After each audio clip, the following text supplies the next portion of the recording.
Public participation. Any member of the public who wishes to address the Advisory Board of Public Works is asked to submit any comments or concerns preferred in writing at 1 Lafayette Street or at least 2 hours prior to the start of the meeting. Is there any public participation tonight? None for me now. No? Okay.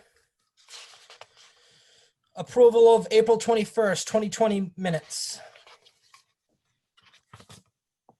Any? Chris, I'm going to abstain from voting on those since I did not attend the meeting. Okay. Well, Maria's connecting audio. Hi, can you guys hear me? Yes, we can. Oh, great. My Wi-Fi seems to have gone the way of the dinosaur, so forgive me. I've never done a Zoom on my phone before.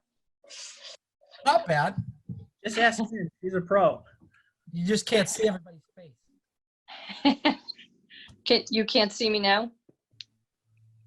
No, we can't see you. Okay. Well, We get, sorry, I can't do tech support very well. I'm sort of a Luddite, but You might just have to click start video. should be a bar that comes up down at the middle, maybe.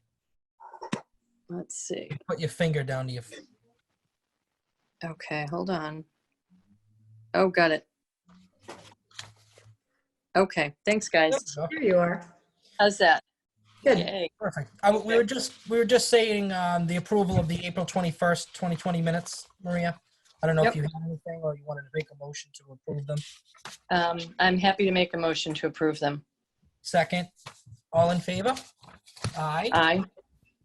Approved, okay. Number 3 on the list here, reorganization.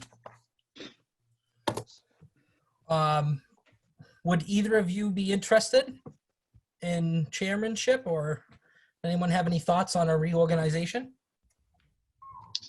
I think you're doing a great job.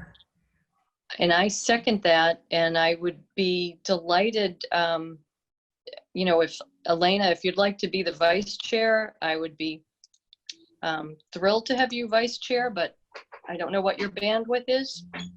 I'd be thrilled for you to keep being vice chair if you're willing and able. You're also doing a great job. What about chairman? What about chairman, Maria? No, Chris, you have my complete trust, and I think you're doing a terrific job. Okay. Can I nominate We need you? motions officially for this. Can I make a motion to have Chris continue as chair and Maria continue as vice chair? Just need a second. Second. Okay, Excellent. Thank you. thanks, Adam. All in favor? Aye. Aye. So do we have to call you. the roll technically? We You guys do that last time? where there's only 3 of you, it's going to be pretty easy for Adam to keep track. But I guess we'll start with Chris. Here. No, you Aye. vote. All right, there you go. Maria Aye. and Elena. Aye. I was just told in Melrose that that's a requirement for these online meetings, because if anyone were to call in via phone, which nobody has, but they wouldn't know who's saying what. And so they've been making us do every vote, even motion to adjourn. Yeah. Yeah, that's most of the other ones that I've been on too, like especially related to capital and things like that, have all been roll call. So, Okay. enough. There's only a couple of us. Number 4, water rate discussion. Sure. So I'll kick this one off. So going back to probably this time last year, the board had a couple of questions related to the presentation that Rick delivered. And then, once there was a turnover administratively, we thought it'd be a good idea, excuse me, to bring a fresh set of eyes in, kind of take a peek at what we're doing, where we are trying to get to, some of the capital projects that we know we have coming in the pipeline, to see if we could pick up some efficiencies or some best management practices, and then also see if we can, deliver a little bit more equity and a more consistent and stable approach to rate setting. So we went out to RFP, and we went out to RFP. We presented that to the Abraham Group, and Matt is with us right now. We've evaluated between the folks at Public Works and hundreds of thousands of records and dove into data down to the very smallest bit, all the way up at a real macro look as well. And I think what he has presented in the presentation is some of the findings that we found. This is going to be a lot of information conveyed to you guys. So one of the things I think that I liked that we did last year was we had a conversation where we talked about rates. You guys gave your input, asked some questions. We dialed some in a little bit and kind of honed down our numbers, and then we came back for a subsequent meeting for a vote. And I think that it's probably pertinent to do that this time as well, just given the amount of information. So I'll defer to Matt now to kind of walk us through some of the presentation and some of the findings that we had. But Matt, I don't know if you want to go through the whole thing or if you want to allow people to ask questions as we go. I'll kind of just leave that up to you. Okay, thanks, Joe. Good evening, everyone. Can everyone hear me okay? Very good, guys. Okay, great. My name is Matt Abrahams. Joe, thanks for the introduction. Matt Abrahams of the Abrahams Group. I work with my father, Mark Abrahams. Some of you may know him just from being in the business. He's done a lot of water sewer work for municipalities. And I actually thought that he was going to be joining us tonight. So he may pop in at some point. He has the meeting information. So if you happen to see a marker, Mark Abrahams, that's him. So my thinking for tonight, and I agree with what Joe just said, we've done a lot of work on doing an analysis for the town of Wakefield, both for water and for sewer. We've put together a lot of numbers. We've come up with some recommendations, which you'll see in a moment. And we've created some options for your review in terms of how to move forward with FY21 rate setting and possibly some other changes as well. If the options that we've presented don't completely work for you, then I think that we should definitely take it as a to-do to maybe run some other scenarios or clean up the ones that we have and ultimately get to ones that you're comfortable with. So I'm in favor of what Joe just mentioned a moment ago about how we could regroup in a subsequent meeting to decide on an option. No issues there. In terms of how to do tonight, go through tonight's presentation, I think I want it to be informal. So I'm going to walk through these slides, but if you have questions or comments related to them, then please feel free to stop me and ask those at that point in time. I don't mind at all. I'm going to share my screen. Can everyone see this okay? Yes. Okay, and we have a lot, we've gone through a lot of iterations in different spreadsheets. And I have those available on my computer if you want to see certain things as we move through. There's a lot of information behind the scenes that kind of feeds into what we're presenting here. So if you want to look at those things, we can do that as well. So this slide talks a little bit about the current state of water from an account standpoint, from a consumption standpoint, and what the billing setup is for water. So currently for water, there are about 8,500 accounts. The consumption that's billed is approximately 77 million cubic feet. So that is an FY20 number. And that is pretty much a complete number because all the main billings have gone out at this point. The 77 million does not include municipal consumption, which is about 2 million cubic feet. So we wanted to focus on just what was billed because municipal is not billed currently. Consumption is up 2.2% from FY19, but it's down 2.8% from FY18. So see if we can graph that. So that would be here, here to here. 18 down a little bit for 19, and then back up again for 20. The billing structure currently is a flat rate of $7.30 per 100 cubic feet of consumption, and that's up from $7.20 in FY19. And there's a service charge of $18 per quarterly bill. And as I'm sure you're aware, FY20 was the first year that the service charge was reintroduced. It was on bills back in 2006 and in several years preceding that, but there was a gap from 2007 until, I guess, 2019, where it was not on bills, but it's back now. And through an analysis, we determined that it does not cover fixed administrative costs. And we'll talk a little bit about that in a few minutes. Any questions or comments on this slide?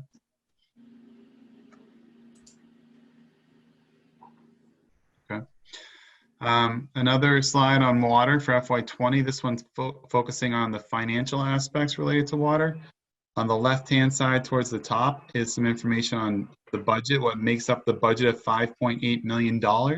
You'll see that the biggest piece is the MWRA assessment of $2.6 million, or about 45% of that budget.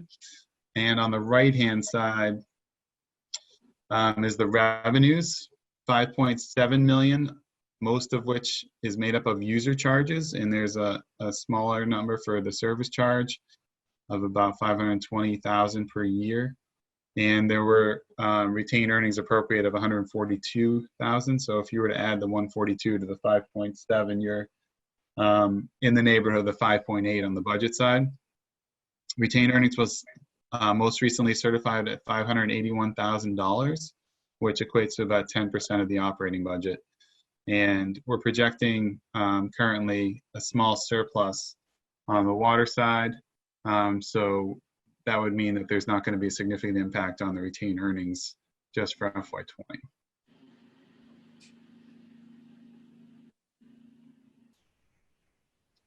So now taking kind of a step forward on the water side, we're starting to look forward a little bit. So this is related to FY21 and also beyond that, because the analysis that we've done for the town is not just a one-year look. It's a multiple year look. We're looking at 5 years, FY21 through FY25. So what we do with these analyses is we want to make sure we get as comfortable as we can with what the projected expenditures look like over that 5-year period. And then take a look at revenues after that to see what needs to happen with the revenues in order to make revenues cover expenditures. So again, a 5-year look, and it also gives us the ability to put together, if the town wants to see it, a multiple year plan for rate setting. So it doesn't necessarily have to be try and get all the revenue in 1 year, for example. You could be looking at maybe a ramp up process or leveling out rate increases over multiple years so that there's consistency there and users can get used to that from year to year. We have the ability to look at all those things if we're looking at a multiple year look like we have for the town of Wakefield. So for 21, these are some of the changes or some of the things that we thought were worth noting. 12% increase in personnel costs. This is the first full year of the appropriation of the labor union job classification study. The MWRA assessment is up 11% in FY21, which is slightly higher than the average increase that we've seen over the last 5 years, which is 9.5%. So what we did there is we took the MWRA assessments each year. We averaged them out over the last 5 years, 9.5%, and that's what we've used as projected increases each year. So that's a pretty big number. So basically what that means is, in our analysis, we have an MWRA assessment line. It is the number for FY21. And then for the FY22 number, we have that 9.5% higher than the FY21 number. And the FY23 number, 9.5% of the FY22 number, and so on and so forth. So that MWRA assessment going forward projected is going up pretty substantially over the next few years in our projections. And the MWRA assessment on the water side is very much related to community's consumption draw from MWRA, but it's the prior year consumption. So if you have a very heavy year with consumption draw from MWRA, you might not see that for 1 year down the road. You would not see that for 1 year down the road. In terms of debt, there's not really much of a change in debt. We're seeing a decrease, actually. It's going to be going down in 22, and then subsequent to that every year. Capital for FY21, we're currently looking at 332,500, with 250,000 of that likely to be funded out of retained earnings. And also, as part of the analysis, we're taking a look at how DPW can ways to start investing in capital over the next few years. So what we've done is we've worked in an additional $250,000 per year starting in FY21 for capital. So this would not be, right now in our analysis, we have this as capital that's not to be borrowed.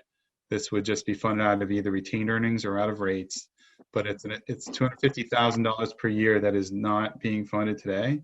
And that's an additional $250,000 per year. So in 21, $250,000, 22, $500,000, 23, $750,000, and I think that's where we capped it. So it's a ramp up to try and get to $750,000 a year, so that capital can continue to be invested in. And then some larger projects that are on the horizon.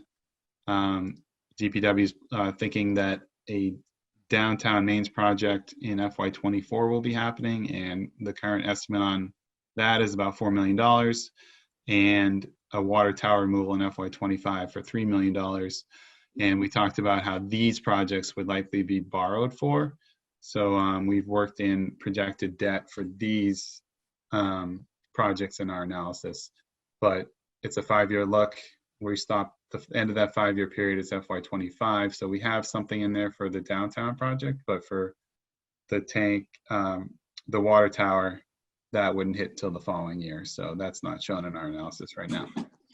And also the town's done a good job of taking advantage of 0% interest on MWRA loans, and also grants that have been available over the past few years in order to invest in capital.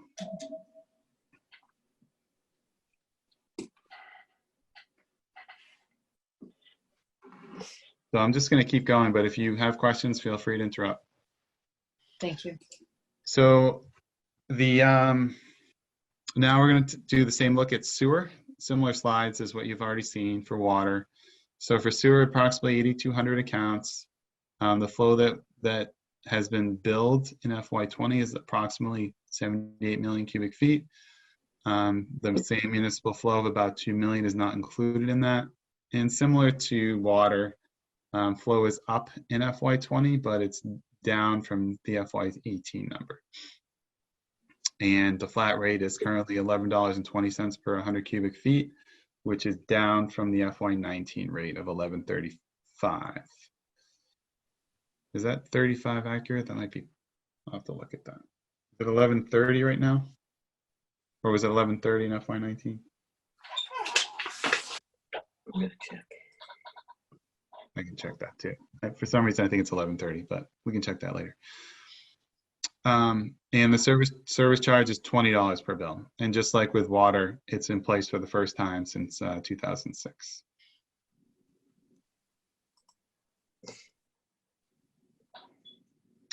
And here's a similar slide for the financial picture for sewer.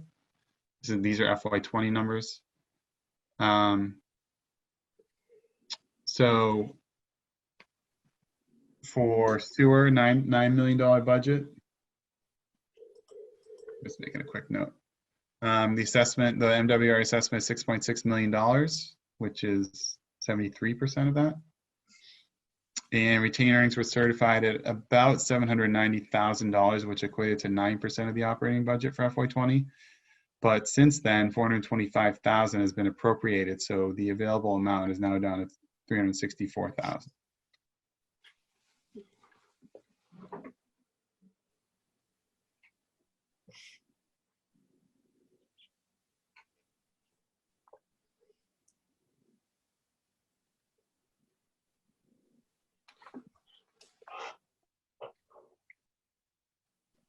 Okay. Also, personnel costs increase in FY21.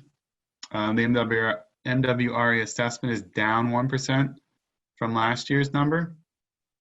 And that has a lot to do with what MWRA has done with deferring their capital investments because of the pandemic. I think we've seen across the board with all the communities that we've been working with that that's down slightly.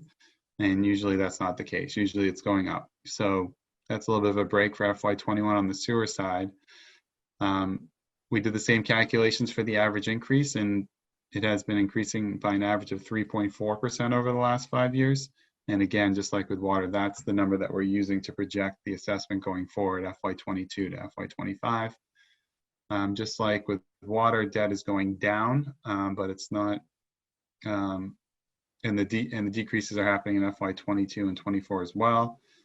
On the capital side, about 112,000 currently planned for FY21, and the same ramping up that we talked about for water, $250,000 per year, but that's not in our projections. That's not starting until FY23, so it's not happening as soon on the sewer side as the water side. So that would be $250,000 in 23, $500,000 in 24, and $750,000 in 25. And just like with water, the town's done a good job of taking advantage of available MWRA financing and is currently anticipating an MWRA grant loan in FY22 and also 100% loan in FY23. So there's additional financing that is anticipated to be available in the near future that the town is planning on taking advantage of.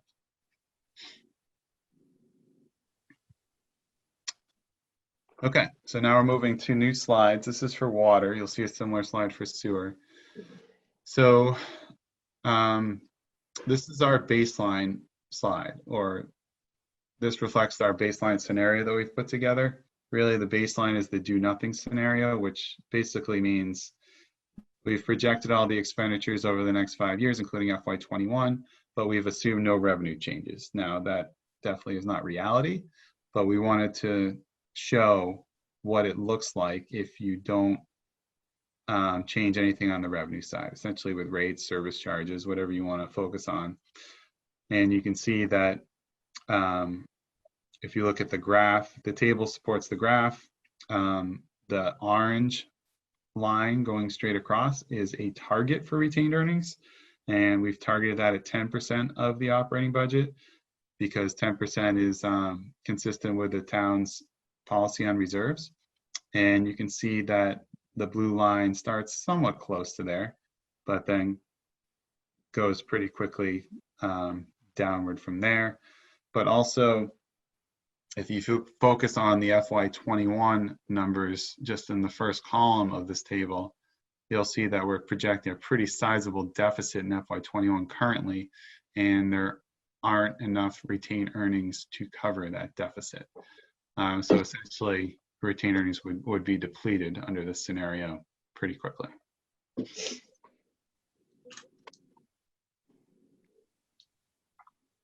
And then the same slide on the sewer side, similar numbers. Again, the deficit projected for 21 is large enough such that retained earnings would not be able to cover it in FY21. But the overall deficits going out left to right are not as large as they are for water. So the downward trend isn't quite as severe as it was for water.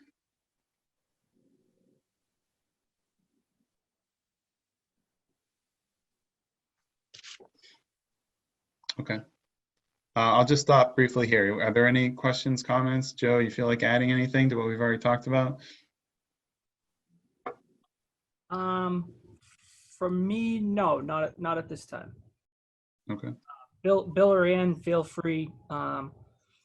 Elena, actually, you know what? I do have one. Elena will probably understand this better than Maria and Chris. So don't take offense to my elementary explanation, but at least on the sewer side, when we were talking about that, we have one more opportunity to use some MWRA funds at a 75-25 payback, which is the reason why we could defer out having to ramp up our capital planning.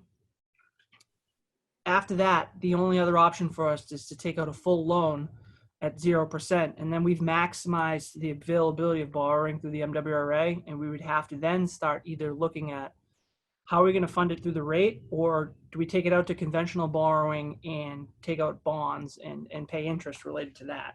So it might not have made sense when the sewer action was, it seemed like it was a little bit deferred. That was because we still have those two options left there, able. So I think that MWRA is going to continue with the grant loan program. The only reason why the advisory board had requested, the MWRA advisory board, that we had requested to have that option of that third phase of just loan only was for communities who were using 100% of their money and wanted even more loan capacity. But the intent in the next phase is that MWRA should be going right back to the 75% grant model. So if that's the case, believe it or not, the sewer picture actually it looks probably substantially better because we can take more advantage of that as we have in the past. Yeah, that phase 13 or whatever it is, that added phase was really just to provide a little extra money for people who were spending it all and still needed some more. So I wouldn't expect that to be the norm moving forward. That was actually a request from communities to have more money. I hope that that's the case. Yeah, I mean, that's definitely how it came about, you know, with the uncertain financial times. I guess we can't be certain that they'll go back to the grant loan, but really the way they've collected the money from communities, it's always been enough to sustain that grant loan, which I always say is just our money coming back to us anyway. It's not like they're collecting revenue from anywhere else. Right. So the grant component's really just our own money. But I do have a question, since we did start talking about the MWRA assessments or loans. Well, I guess two questions. One is, so the MWRA's overall water rate increases in the last few years have hovered around 3 to 4%. And yet Wakefield's are averaging 9.5%, and this year is 11%. And that has to be because we're using more water from the MWRA and less water from Crystal Lake. Is that right? Partially. So one of the things is obviously the flow has gone up this year, but if you remember when Rick was presenting last year, he mentioned about the manganese problems we had in our filter beds and in our pumping system. Yeah. That impacted our ability to pump water to a level that I don't think anybody ever saw coming. I mean, that really hit it pretty hard, to the point where, you know, divers had to go into the clear wells. We had to send divers out into the lake to evaluate the intakes and different things like that. And I'm trying not to get too proprietary, but we found out that we had a stratification in the lake, and which was creating the manganese. So we've actually identified some capital projects to fix that. We're up and running now and pumping out of the lake to offset that debt. But the total amount of impact that we felt from that manganese problem, you know, was just so substantial that unfortunately for this assessment, you're still feeling a little bit of the tail end of it. I'm an optimist, so I'd imagine that next year that will self-adjust once, you know, consistency is back up in the system. Well, that's where I'm going with this, is that there's no way we're going to see an MWRA assessment increase of 9.5% every year for the next 5 years, because at a certain point we're going to reach 100% water supplied by the MWRA. Like if we were to go with that 9.5% increase every year, that's because of our percent share getting increasingly larger and larger. And we're going to hit a wall with that where we can't actually get any higher than we are. At that point, I mean, and I don't even expect us to hit that wall. I think we'd probably level out. If you're saying that the manganese problem is now addressed, we should be looking more in the average rate increase arena than in the 9.5% arena forecasting out for the next 5 years. Yeah, I mean, it's when we get to the forecasted slides too, I'm not going to steal any of probably Matt's talking points, but they're just projections at this point in time. Obviously, our main focus is fiscal 21. Yep. We took the data set as it presents today. It could improve, it could decline. We don't know what the financial impact is completely of the COVID-19 crisis and how that's going to affect things. Uncertainty like drought or different things like that may impact it, but I would align my thinking with yours that there should be better days ahead coming. For the purpose of this presentation, though, it's just the data as it presented as we were working on it right now. Okay, yeah, just that I thought the water slide, that 5-year projection on the water slide looks a lot more scary when you see if we did nothing, we'd be at negative 105%. Yep. In 5 years. That's a pretty bleak picture. Yeah, I don't think at least 3 of us on this meeting probably wouldn't have employment anymore. All right, I have another question, but I'll save it for later. Okay. I'm good for right now. Yep, all set. Okay, great, thanks. All right, so moving on to the next topic, I guess, next slide, the service charge. So $18 per bill for water today, $20 per bill for sewer today. We started to take a look at the possibility of a different service charge based on a certain methodology to recover fixed administrative costs that are incurred whether a drop of water is used or not. All right, so there are certain costs that the water department and the sewer department have today that are related to providing service to the users that are not necessarily being recovered today, and the service charge often can be used as a mechanism to recover those costs. So we took a look at this, and with the town's support, they went ahead and they determined a total for the fixed administrative costs for both water and sewer. And the total is a decent amount. I don't remember the exact number off the top of my head, but it's over $1 million for both. So we started looking at maybe not a model not recovering all 100% of those costs in year one, and instead kind of a phase-in approach to get to the 100% recovery, starting with 75% of those costs in 21 and increasing that by 5% per year. So it would take a few years to get up to the 100%, but it also means that the service charge would not be 100% billed as we had calculated it with this exercise. And we're using the AWWA standard equivalent meters methodology to determine the service charge, and that's done by meter size. And this methodology allows for equity and proportionality across the user base, with large users paying a little bit more for that service and smaller users paying a little bit less for that service. So these are the results of those calculations down at the table at the bottom. This represents the 75% cost recovery model. So these numbers, assuming this were to be adopted, would continue to go up a little bit each year until you hit the 100%. Do you know what percent of the, I don't remember what you said the total operating budget is, what percent of the operating budget is these fixed costs? Well, 1.1, going back to that slide earlier, 5.8 million. Okay. So, All right, about 20-ish.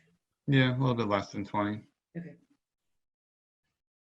And the sewer one, 9 million. I'll just write that down.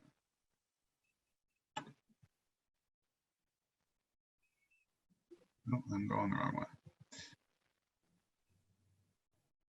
So you can see in the table that the largest number of accounts by far have 5/8" meters, and we're looking at over 7,800 accounts, and they would be paying a service charge just slightly higher than what they pay today, because that's $18 today, and then it ramps up from there. So when you get up to the larger users with the larger meter sizes, it's a pretty big jump for them. But this is a way to ensure that those costs are being recovered, and also a way to avoid the smallest users paying a larger amount for that cost recovery. Do you have any sense, the 1-inch meter folks, 386 of them, do you think those are just a lot of residential homes that just historically had a 1-inch meter and they just still have a 1-inch meter?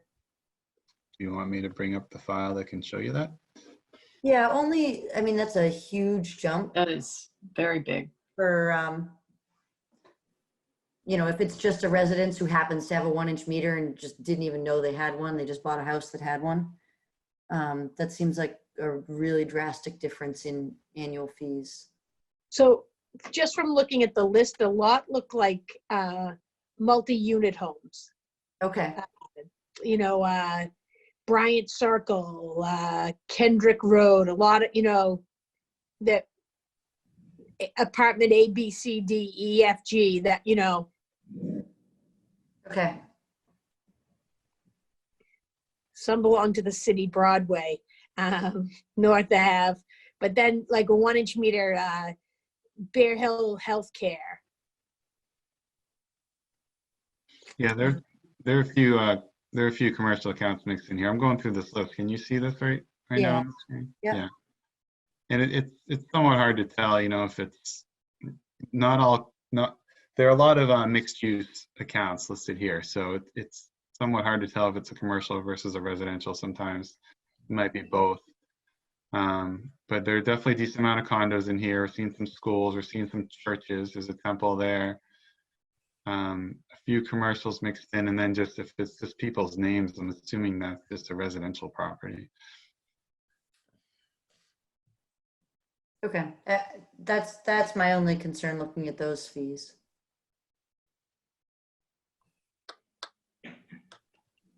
Yeah.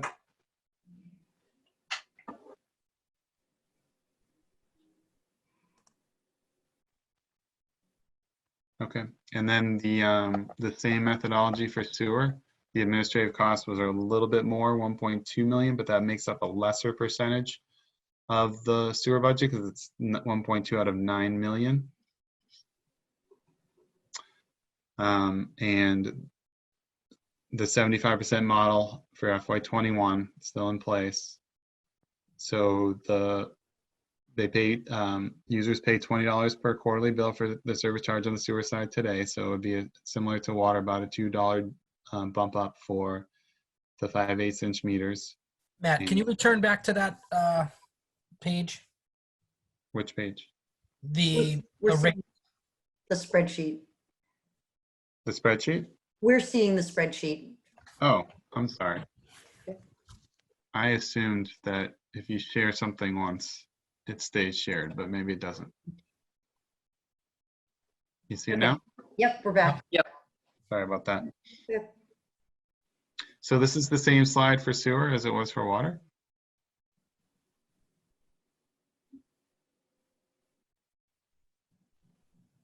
Same methodology, just a little bit more administrative costs to be recovered. So the numbers are a little bit higher.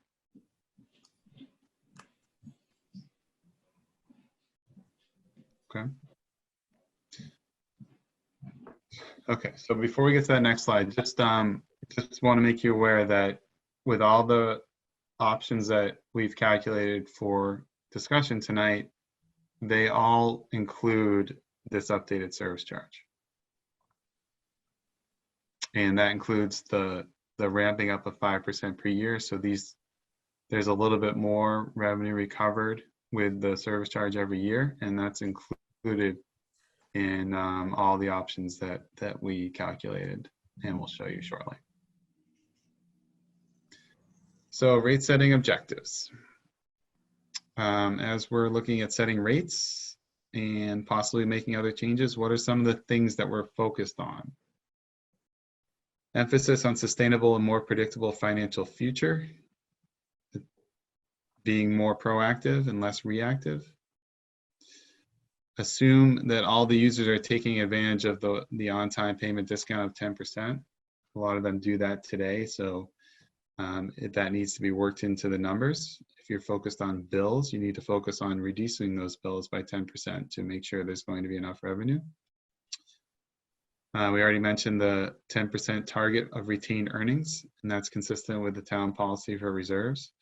So when you're focused on rate setting, you may be looking at having your revenues covering your expenditures, but you also need to be focused on what the retained earnings look like, because you want to make sure that there's a healthy amount of those in case they're needed in any given year. So we're focused maybe a little bit longer term with some of these options of getting to the 10%, but we have that 10% number in the back of our minds as we move forward with each of these options. Having rates cover annual capital improvement needs, and we talked a little bit about that already, without more debt. So at this point, we're assuming no additional borrowings except for the ones that we specifically mentioned on the prior slide. So that would be for the downtown mains project, the removal of the tower, and whatever MWRA loans are taken out in the near future. I believe that would be just on the sewer side at this point. Those are the only pieces of additional debt that we've assumed in our projections moving forward. So all the other capital improvements are funded by either retained earnings or rates. And then also we wanted to explore creating tiers. That's something that Wakefield does not currently have for water and sewer. And there's just a flat rate in place. And there are certain things that support the notion of creating tiers that we saw. There is Mass General Law, Chapter 165, Section 2B, stating that MWRA communities shall have a base rate that shall be increased at an increasing block rate to fairly reflect the resource demand and consumption of high volume users of water. So essentially it's saying MWRA communities should have a block rate, and that language has already been sent to town council and he agrees. Also, MWRA in its withdrawal agreement encourages its communities to implement a rate structure that promotes conservation. And with a tier structure, again, the equity and proportionality that the town is looking for with consumption throughout the customer base, and that would happen with a tier structure. So, as part of the options that we've looked at, some of them do have a tier structure in place, and we can talk about that. We will be talking about that too. So when we're focused on a tier structure, this is what we've come up with so far. And just a note about how options 4, 5, and 6 that you will be seeing momentarily have this tier structure in place. Options 1, 2, and 3 do not. So those options 1, 2, and 3, you'll see it as we go through them, but just a reminder that those are simply just rate increases to the current straight rate structure which is the flat rate. So we ran a lot of numbers related to the tiers, and that Excel file that you saw a moment ago, the really detailed one, that is essentially a recreation of your billing system. For recent bills. We focused on FY19 bills because that was the most recently completed fiscal year. And we recreated all the bills for FY19.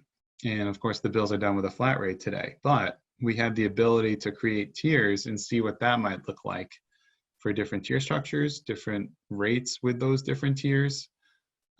So we were able to run numbers showing this exact tier structure that you're looking at here on the screen to see what that might look like, and then design a certain rate structure for that tied to these tiers that with certain things in mind, and we'll talk about that momentarily.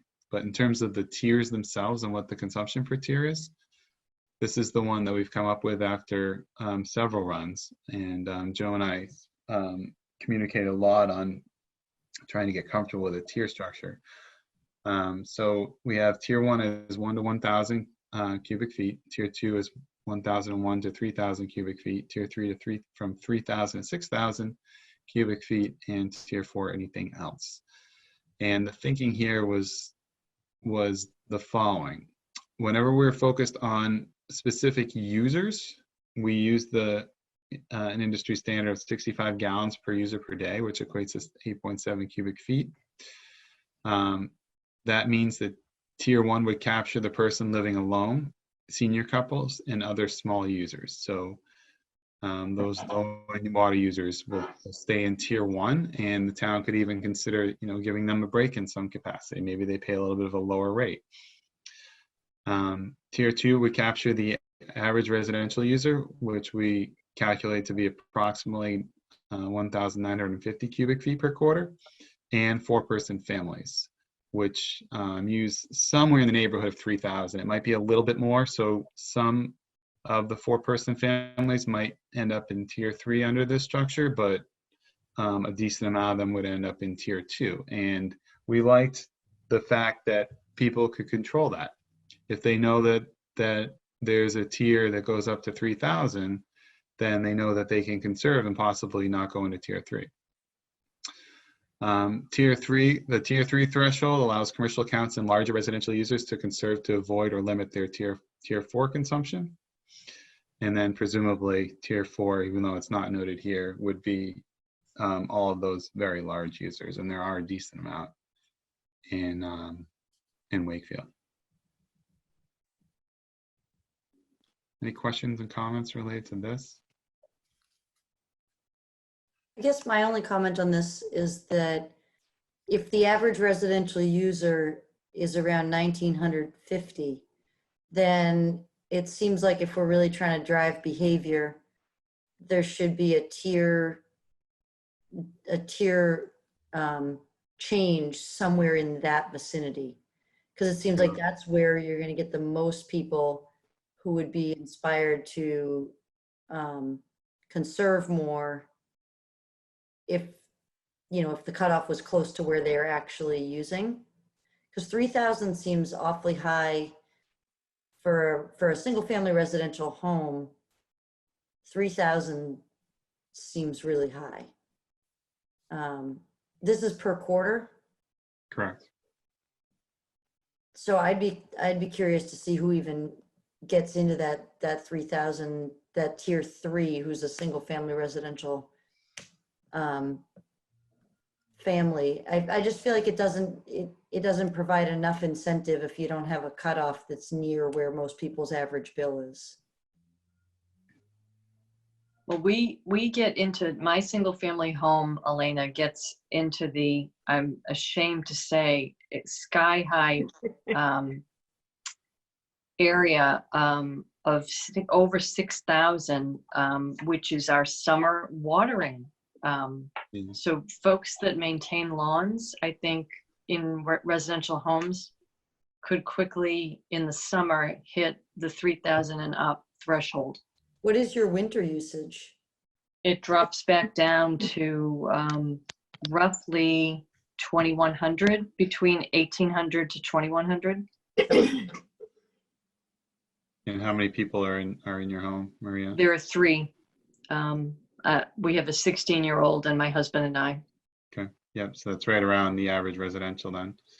So I would kind of make the argument though that that only reinforces, because then it's the non-essential piece of the water use that you pay more per gallon for, that maybe makes you reconsider how much you water, or considering getting a smarter irrigation system that Complete. Oh, I'm with you. I'm completely with you. This is horrifying to me. And I'm not meaning to sound critical, but I guess I'm saying that's exactly the target, right? Is the people Right. who have that Right. usage.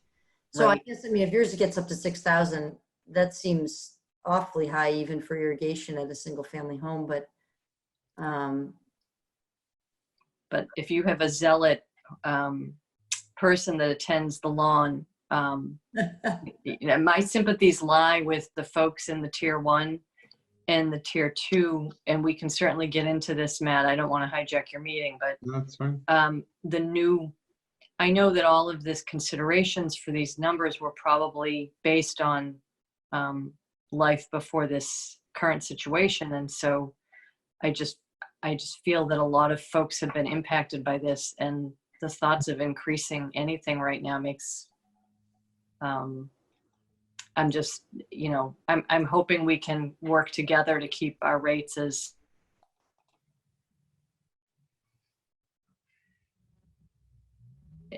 that we can, if we are raising, which sounds like we will, that we can make a strong case to try to be as fair as possible.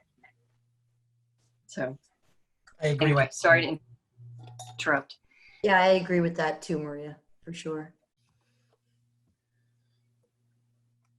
Okay. So I understand what you're saying about the 2000. It makes sense to me as well. So we have the ability to run those numbers. Maybe not tonight, but if there is a tier structure that you would support more than this one, then we'd want to focus on that as well. So I think the only thing I would adjust is maybe to make the 3,000, maybe even 2,500, just something that's more in the range of non-essential use or essential use. Just because I 3,000 agree. is up in the range of non-essential use.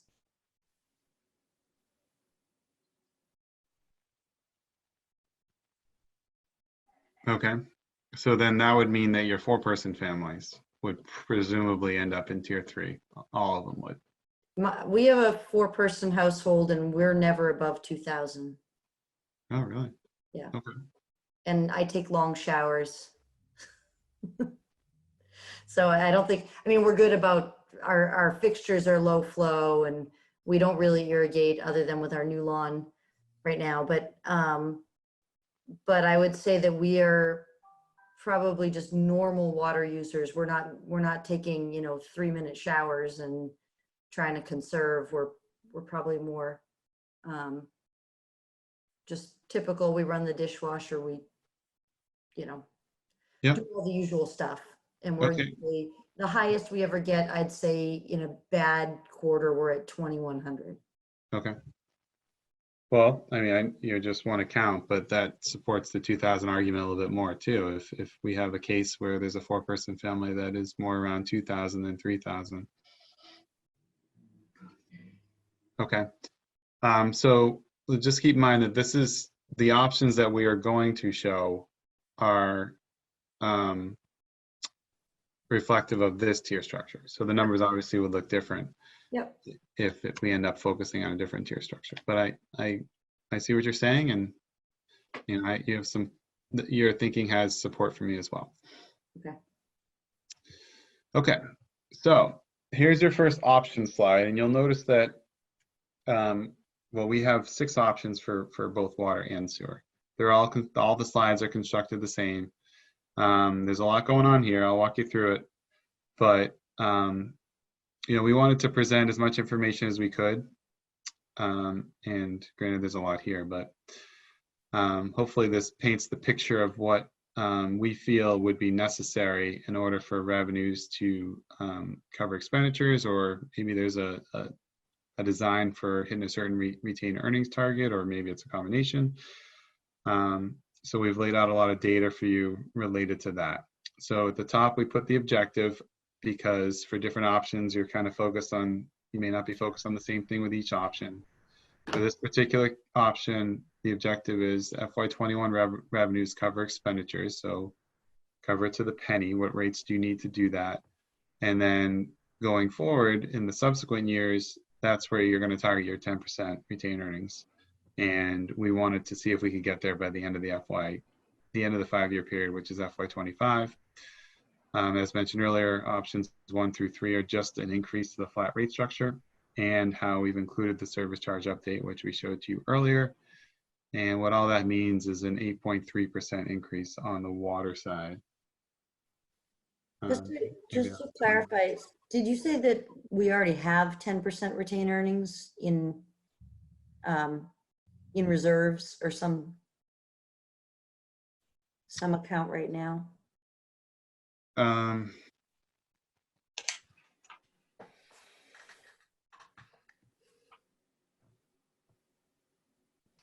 Yes. So 581,000 was last certified. Okay, and then going back to where you just were, then is that 200? I think it, yeah. So that 245,000, that projected retained earnings, that's on top of the 581,000 that we already. No, it's not. Oh, so you're proposing to use that 581,000 to cover the rate, part of the rate increase for this year? So me think. No, okay, so where are the numbers falling off? Let me just check my spreadsheet on that. Okay. I think we said earlier that there are $250,000 of retained earnings that are being appropriated for FY21, and that's where the difference is. Oh, okay. And that this is just what's left. Correct. Okay.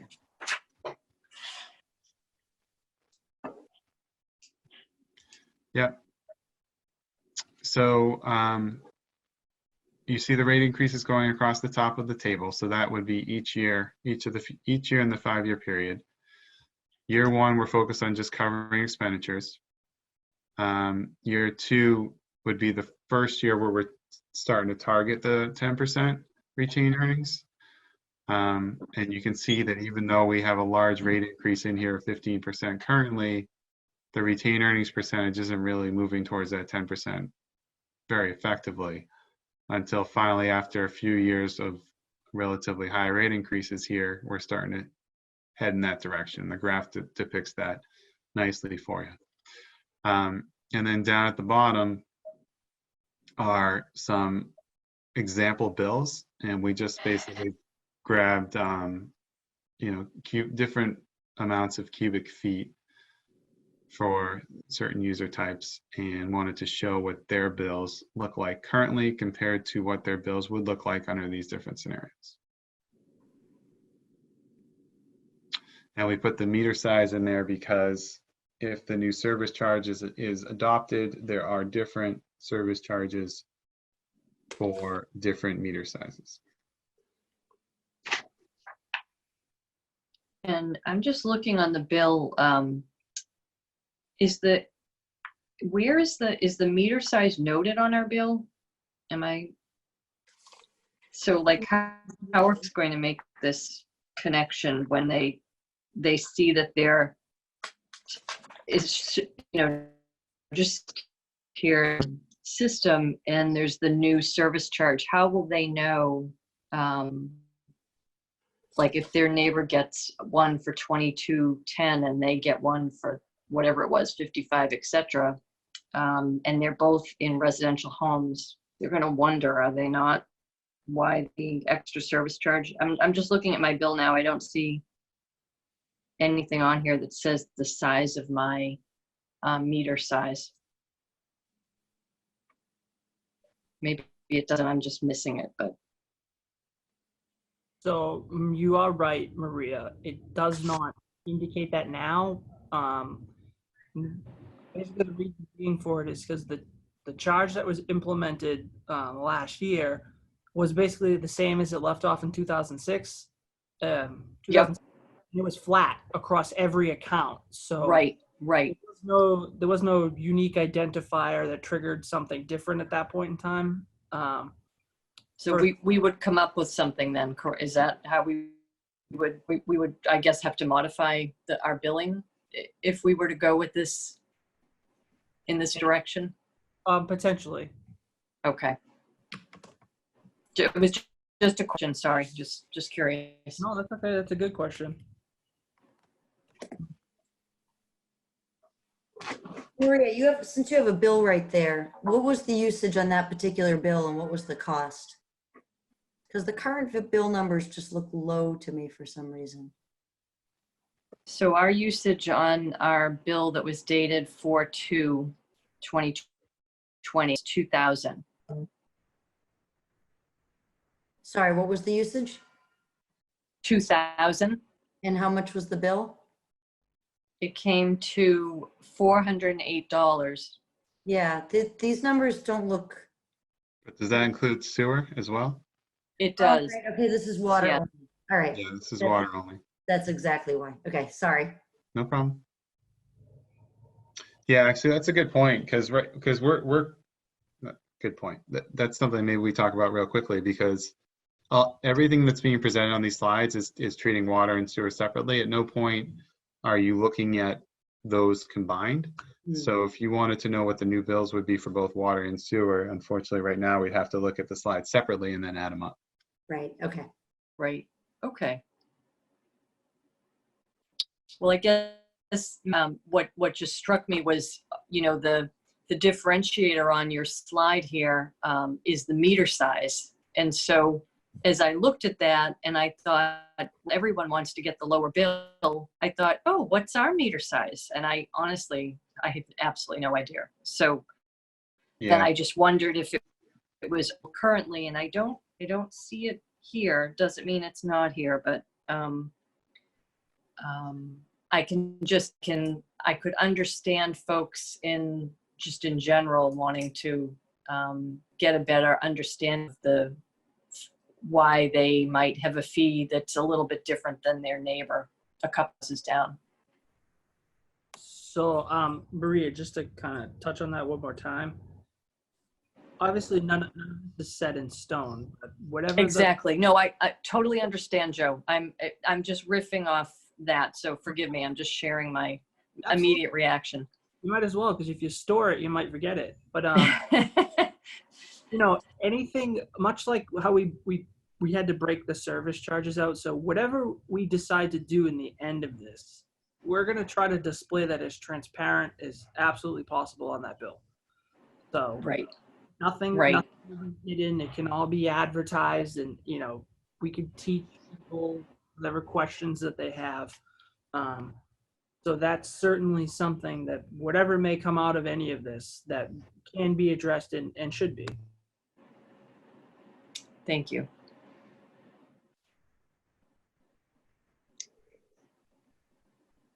okay.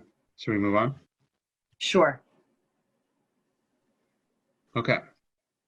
Option 2. So what's the objective here? We're focused on the 10% retained earnings in each year. So that may not be a realistic option, but we want to show you what that would look like. So you'll see, if you look at the retained earnings percentage of budget line in the table, you'll see it's 10% each year. So this would be what the rates would need to be in order to make that happen. And it's 16.5% in year 1. And again, this is to the flat rate structure. This does not include tiers.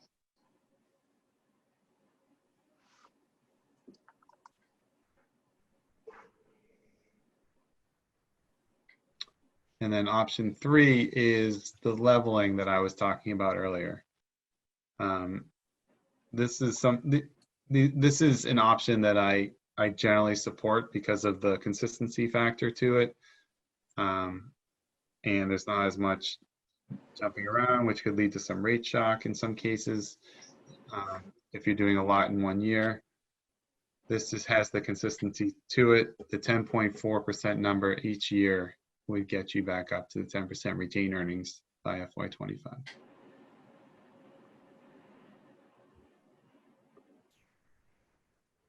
Okay.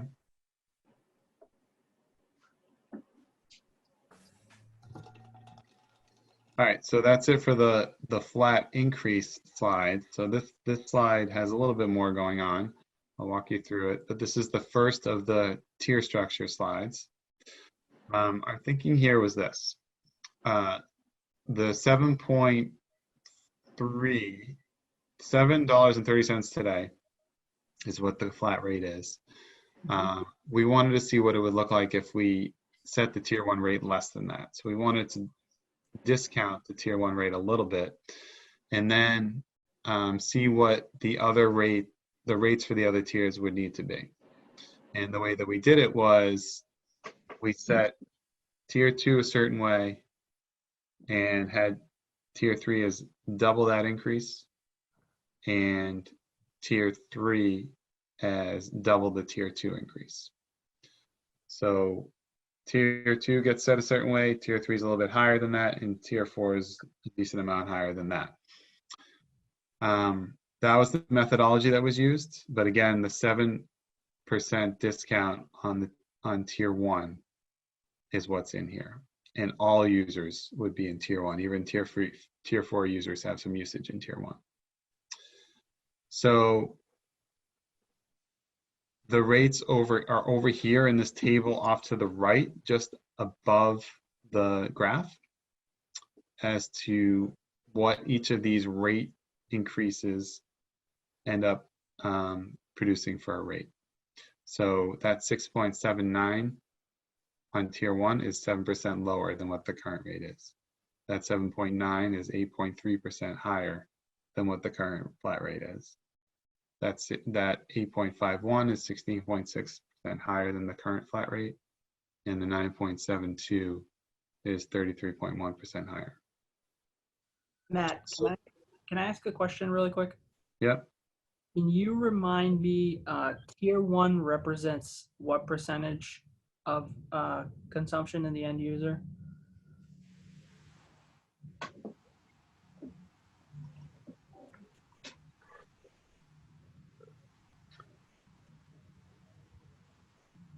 I want to say the number was north of 30% of accounts would fall. Yeah. But you want to know how many accounts fall in? You want to know the consumption? No, accounts, excuse me.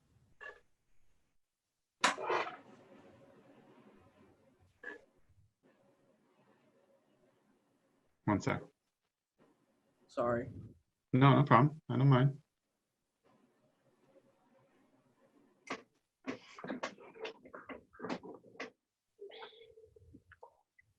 About 25% of accounts. 20, closer to 26. Thank you. So I guess just to clarify that, so that represents then approximately 25% of the customer base actually seeing a reduction in their bills due to that rate. Correct. The 25% of the customers don't even get out of tier 1.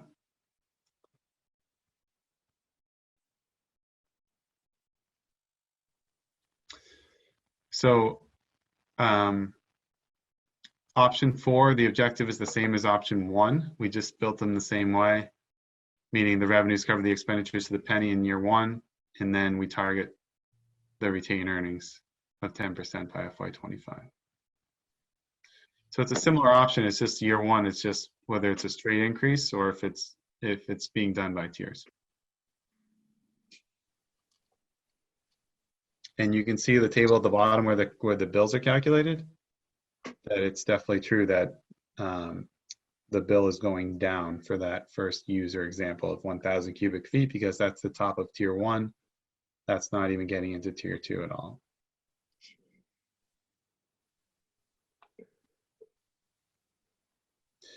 So in this particular setup, your tier 1 user is getting a break.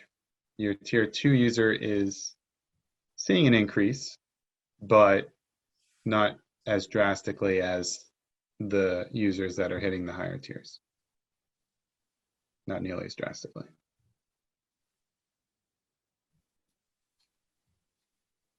Can I ask one more question? Sure. More of a clarifying statement. The dollar figures on the right-hand side of that table, Yep. those are pre-discount numbers? Yes. Pre-discount. So in other words, that's $679. If you pay the prompt pay discount, you're actually going to see a 10% reduction from that. That's correct. Okay. Good point. Yep, that's what's billed. That represents what's billed. The bottom table represents what's billed. What's paid may be a little bit different, but that's what's billed. Just a question. I don't know if you know the information, Joe. How many right now of our users, our residential ratepayers, how many are paying? What percentage get in with the 10% discount? Does anyone know that? I could speak to that, and correct me if my numbers are wrong, but pandemics aside, that number is usually very high, 95%, 96%. Okay. Remember last year when we discussed rates, the thought process at the time was that was a good option. It was an incentive, well received, and it was a nice reward for being prompt, and we wanted to make sure that we could maintain that, right? So some of the thinking was, when you think Wakefield, some people think 4th of July. You could say that the prompt pay discounts kind of on the same page. Just one of those things that we've always done, and it's always been beneficial. Okay. Thank you. I wish I had that with my community. It's a nice perk for sure. Okay, I'm going to move to the next slide. Option 5, like option 2, this is the focus on the 10% retained earnings. So rates are higher in year 1 to get there and a little bit lower in the subsequent years. Same 7% discount for tier 1, but tiers 2, 3, and 4 are higher.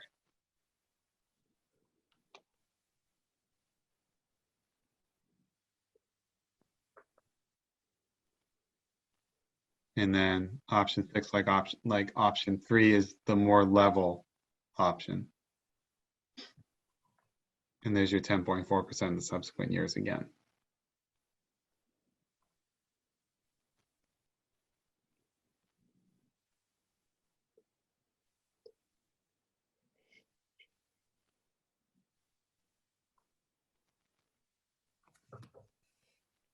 And that's it for water. That's it for the options for water. We can run through the sewer ones.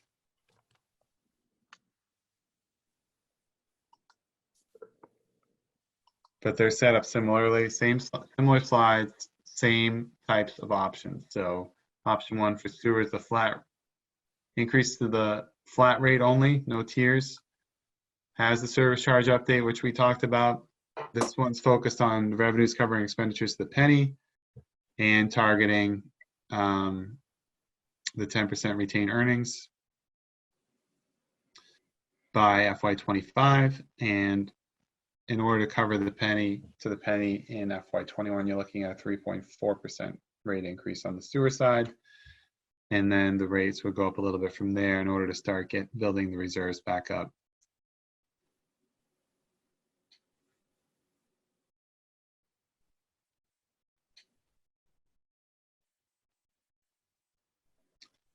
Option 2 is just like the other option 2 for water, which targets 10% retained earnings in year 1. Large increase in order to do that.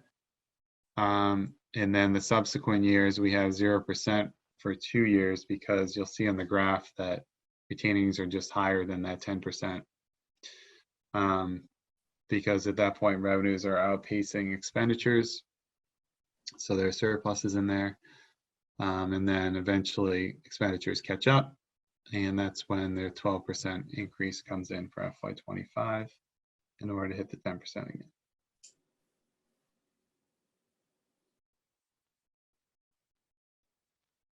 Option 3, just like the other option 3, the leveling. 5% per year gets you above 10% retained earnings according to our projections.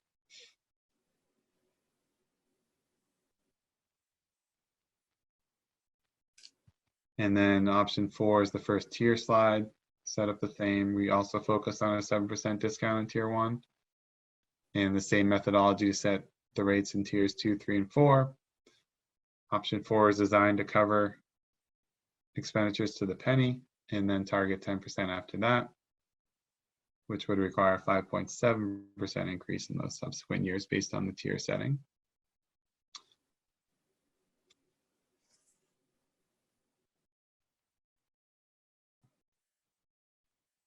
Option 5 focuses on the 10% in year 1, so it requires a pretty substantial change. There's some high rates in here in order to hit that. And then just like with option 2, no increases for a little while to allow expenditures to catch up, and then your 12%.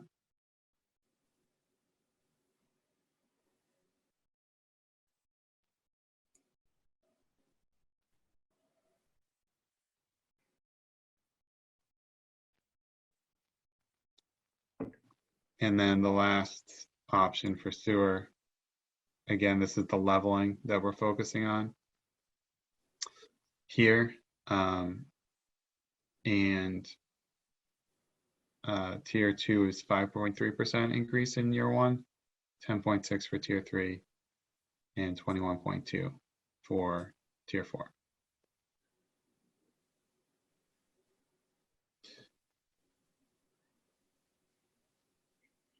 And that is it for the options. I know there's a lot of data on these slides. Is there any questions about the data that's being presented here? I have a quick question about fiscal 20 retained earnings. So those numbers that you presented earlier on, were those fiscal 20 retained earnings, or those were fiscal 19? 19. The ones at the very beginning? Those were 19. Do you have any sense how you're doing at the close of this fiscal year? Payments are iffy right now, so we're kind of watching that. I think the discount definitely helped us get people to pay.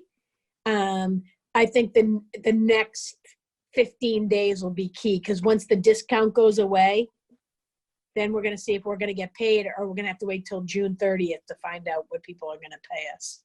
Okay. And overall, with the payments that you've collected, at least to date, how are you looking in terms of whether there might be any retained earnings at all, or do you think?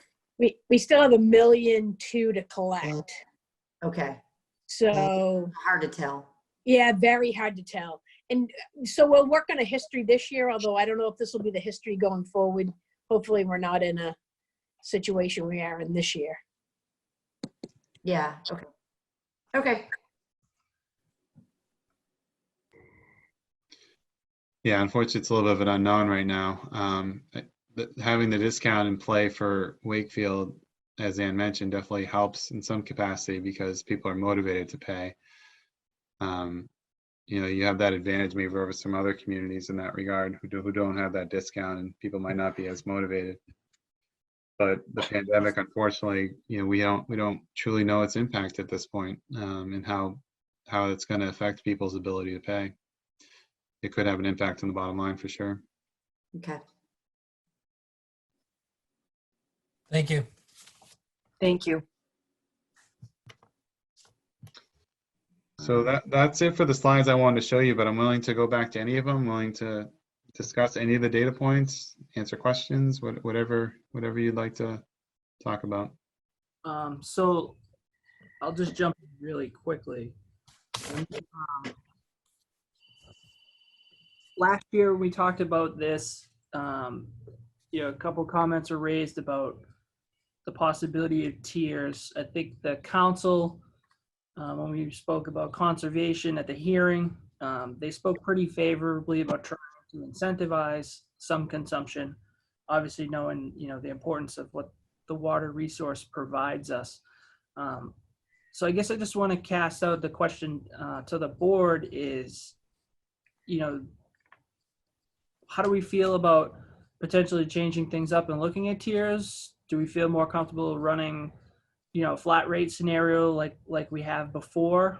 I'm just kind of interested to see where your head might be at after seeing, some of it played out. Obviously, not the final version of anything. I mean, let me just start by saying this. Given the circumstances of what's going on today, obviously these numbers and all these different graphs and stuff, when you see increases pretty high like this, it's I'm going to be very cautious, for lack of better words, very cautious about how I proceed in my vote or my recommendation on doing this. It's a lot of information that I certainly want to review some more. But am I against one or the other? No. But I again, I'm very cautious about the increase part. It obviously scares me with, what we got going on, and obviously the ratepayers in town. So I'm going to be very cautious and hopefully come up with some questions. I do want to review these numbers a little more before I open the questioning part up for me. But I just wanted to add that I'm going to be very cautious proceeding forward with this. In terms of tiers, just in general, I like tiers. I'm not against them. I think 4 tiers strikes me as maybe a lot, but not necessarily. I guess it allows for more variation. I will say that on these options where we see the drop in bill for tier, or in, yeah, the drop in bill for tier 1. I would say if we're going to implement tiers, I would start with a baseline of just no change for tier 1. I don't think anybody's bill should go down because there are just too many people. I mean, I'd love it if everybody's bill could go down, but if somebody's bill goes down, that means somebody else's bill is going up. Yeah. And I think it's hard to, I think under normal circumstances, the elderly population, two elderly people living in a condo, or one single elderly, widow in a single family home, it's nice to give those people a little bit of a break. But I think unfortunately right now, the reality is that those aren't necessarily the people who are struggling. They might be the people who are struggling, but we're just as likely to have families with 4 kids who are struggling because someone's not able to work right now because of the situation, or somebody's lost their job. And so those could be more the medium users. And I don't want to be favoring the low end users over those medium users. Yeah. I think once you get into that essential water use, into those high-end users, the large commercial entities and the people who use a ton of water for watering, I don't have as much heartache over them seeing some sort of rate increase on the higher tiers. But that's just my kind of gut reaction on tiers, is that tier 1 should just be a 0% change, and then it should go from there.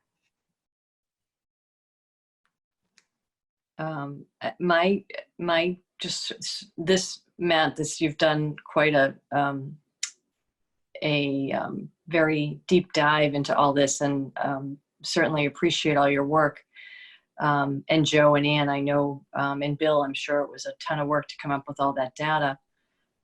But my concern is also on the corporate side for the business owners in town who, our traditional model has often looked to businesses to help supplement with taxes and fees and et cetera. And I'm not quite sure in the next year what an accurate assumption of usage is going to be really for the business commercial users in our town.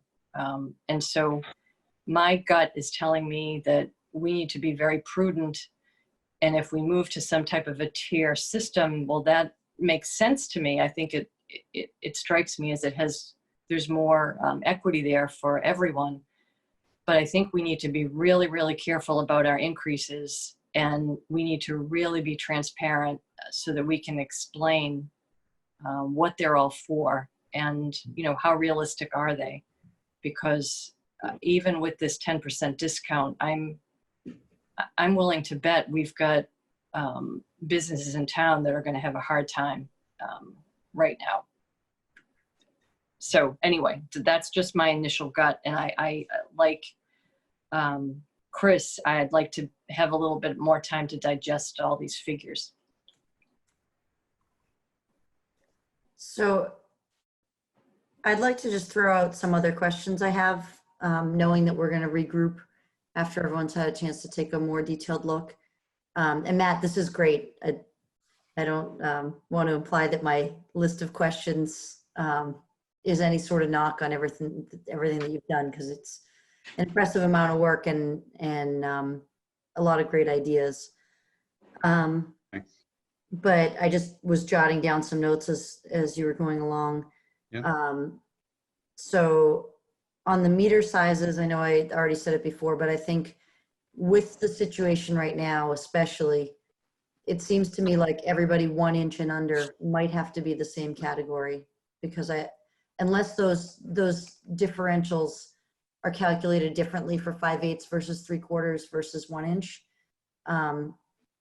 I think there's an equity issue there with the single family home that has a 1 inch that doesn't even know they have a 1 inch. And also I would guess that you're capturing probably a lot of the mom and pop type businesses in that 1 inch category too.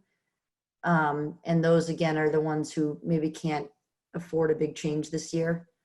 So I guess I'm saying if you keep the change between those, then make it a really nominal increase, just so that we're kind of establishing the system, but without making a big change to the actual numbers this year. And then we can look at how to change those numbers moving forward. So are you suggesting using the methodology that we did and just make the charge the same for 1 inch and below? Or are you suggesting not using the methodology that we have here? I'm suggesting using the methodology and either making 1 inch and below all equivalent to 1, or making it like 1.25, 1.5, you know, Okay. in those first three, something that's really hardly a change. Maybe it's even 1.1, 1.2, 1.3, something that's just not going to make those 1 inch meter people that much different. Once you get up into 1.5 inch meter, you're running some sort of substantially different operation than a residence. But yeah, just I'd like to see a scenario that gets those closer together or no change between them. I know Melrose does, we consider them all the same, 1 inch and below. I'm trying to not just try to change this to Melrose's rate structure, because there's a little bit of me that feels like we've gone through it every year for the last 5 years here, trying to get what we think is ideal. And so I don't want to just feel like we're pushing for, you know, what Melrose has for Wakefield. But Do you know, was this the methodology that was used to set those charges in Melrose? I don't remember if we used the AWWA, like the equivalent meter ratios, but it was very similar. But I know that we did keep 1 inch and below all the same. Yeah, okay. I can't remember what we used for the multiplier for the others. I'd have to go back and look at that. And then on the tiers, I mentioned, I feel like 2,500 is just a better number than 3,000. I think maybe 2,000 is a little too low for right now, but I think 2,500 seems like a good division there. I already mentioned not having the first tier go down. So one question I have is on this concept of increasing capital, 250,000 this year, and then, you know, another 250,000 in those subsequent years. I guess I'd be interested in seeing, if you take that out for this fiscal year, what that does, because that just seems like it seems like a big cash outlay for year one. And to introduce a new capital spending out of basically the operating budget, if that hasn't been past practice, it just seems like now's not the time.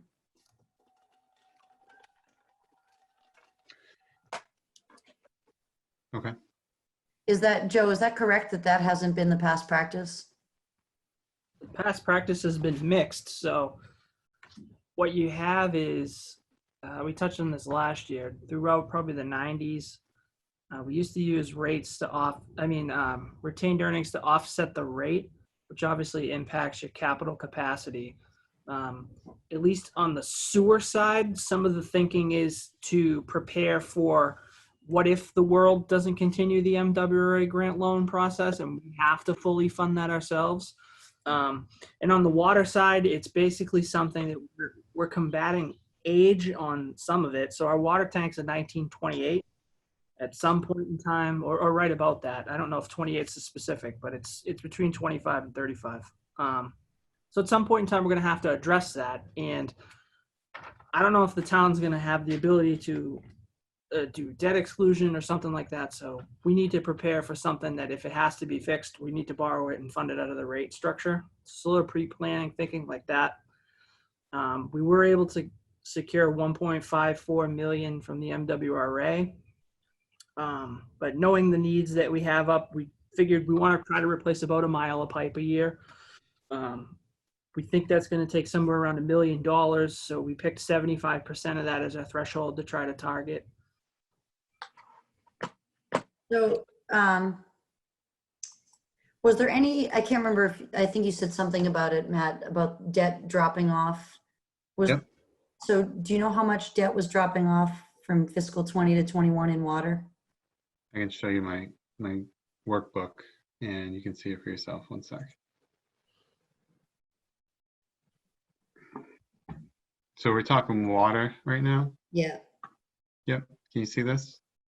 Can you see the spreadsheet? Yeah, so, So here's your existing debt service line.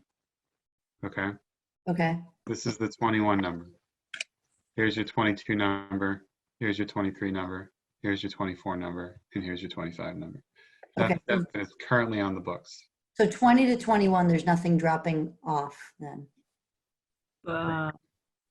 These two. No. Correct. So I can't wrap my head around throwing in extra capital for this year when we don't have any debt dropping off and when people are going to have trouble paying their bills. It just seems like the wrong time. I'm very supportive of it as a program in general, but if that takes 250,000 right off the top and brings the rate increase down by whatever percentage. So that's one question on that. And then the other question is the MWRA is allowing loan forgiveness, not forgiveness, but loan deferral for all of anything in that number that's an MWRA loan. They're allowing you to defer it for next year and push all the loans out. And I'm wondering if anyone looked at whether to take advantage of that program. We've been eyeballing that option as we've been watching collections, being optimistic that hopefully the collections keep pace. It's been pretty fluid as far as that concerns. Like, I guess the only negative to it is now you're just pushing out when that debt falls off even further, which takes some places where we feel like we've fallen behind as far as infrastructure replacement and now pushing it out further away. So it's still a topic that, you know, we discuss all the time. We have a little bit more time before we have to make a concrete decision on it. Okay. I think that's where I'm having the hardest time with the water rate increase. I mean, increases of 10% a year, even, you know, when you're showing a level increase of over 10% a year, that's outrageously high. You know, even though you can flatten it out over the 5-year period, to go up 10% and then another 10 compounded on that and 10 compounded on that year after year is, you know, so far out of pace with cost of living Right. changes that it's something different I feel like needs to be done, and capital's just, it seems like the easiest thing to say. We're just not going to add that 250,000 this year. Bill, do you have any comment on how that's going to impact? I'm thinking like the way your matrix is laid out. Not necessarily. I mean, I see where Elena's coming from. I mean, because if you look in the later years, we're gaining some dollars from loss of long-term debt. So, you know, I see that point, but I'd hate to say just to cut it completely. I think we need to at least have a plan to start growing it at some point. Maybe 250 is not the right number, and I think that's a point that makes sense.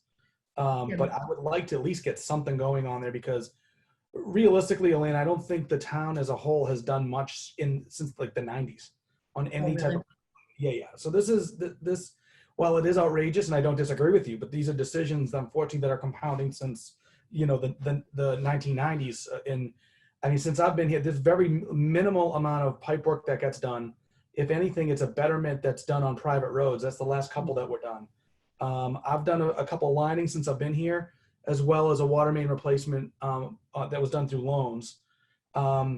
You know, we looked at, actually, I mean, we still have a $3.5 million loan that we got in one of the town meetings a couple of years ago, and we can't afford. We weren't even able to afford to pay the debt premiums. So that's why we were looking at it and said, well, obviously the system that we have right now is broken. We need to look at some type of plan. So that's where we came up with the idea of starting to grow the capital plan, which I'm definitely supportive of. But, you know, if 250 is not the right number, nothing that says we couldn't maybe cut that in half, or try to find some other balance between that and maybe something else that's in there too. Okay, yeah, I mean, on the whole, I'm extremely supportive of a program that has capital replacement keeping pace with deterioration. I mean, on every bit of infrastructure, I'm sure none of us have that. And all of us know that that's the ultimate place where we should be. Sure. Definitely. So yeah, in concept, I think it's great, but I feel like it's the combination of that percent share for MWI water going up so much just kills Wakefield. I mean, to go up that much every year, Melrose went up 4% this year. And last year, I think we went up like 2% or something. We're doing no rate increase this year at all. But we're taking advantage of 2 of the water loan deferrals. Our last 2 most recent loans we're going to defer. But yeah, I just think that we get killed on that end. And so for this year, we just have to find a balance. And also, I mean, if it gets too high, then we're really going to see a dip in revenue because people just aren't going to be able to pay them. And Right. and then we actually have less money, Sure. So yeah, maybe we look at that and maybe we kind of sharpen the pencil on the 9% increase per year. I mean, I know that's the average over the last few years, but like you're saying, we are going to hit a ceiling. I think we really ran this as a worst case scenario too, Elena, just to give you that idea. That was one of our big discussions as we were developing all of this. But I think that's a big piece of it as well. So, maybe we sharpen the pencil on a couple of items, just kind of knowing where to look, at least where the board's thinking, and we can try to sharpen the pencil on those items for sure. okay. The other thing, Elena, I just wanted to jump in while it's on my mind. You mentioned that Melrose is not doing a rate increase this year. In the past, I know we've had sort of a general idea of what the other communities around us are doing for water rate increases. Do you know, Joe or Bill, if we'll have any intel on what Stoneham and Reading are planning? I would imagine that they're all typically engaged in this type of conversation now. Certainly as any of that becomes available or is made public, we'll give you the comparative analysis, typically kind of where we stack out. I can tell you though, Reading's MWRA assessments are going down by 1.3%, and Stoneham's combined increase, this is water and sewer together, is going up 0.3%. So they're not likely to see much of an increase. Reading on water alone is the MWRA assessments going up 1.2%, and Stoneham's going down 4.9%. And then the rest is made up in the sewer. Yeah, it's really that additional usage compared to a normal year in Wakefield with Crystal Lake that really changes that assessment. But actually, that said, Wakefield's final assessment total change is only 3.1%. So a lot of these increases that we're looking at are coming on the local side. Right. Keep in mind too, the labor union as a whole, each individual, because of the way they reclassified, they saw between a 4% and like a 6% difference, depending on whether or not, how they adjusted. I'll be completely honest with you, for me running through the budget this year, because that was such a huge impact, and that's the largest labor union outside of the teachers in the town. The police department might be close.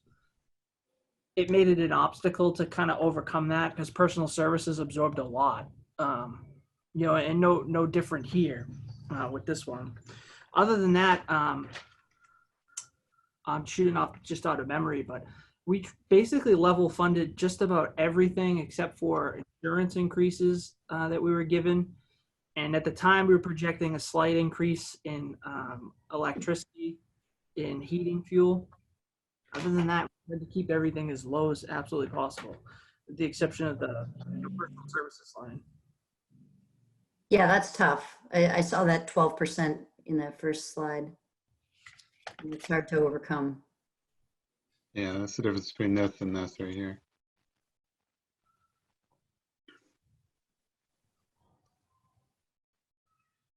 Yeah. So I guess that capital then is really the only place that there's a little bit of wiggle room.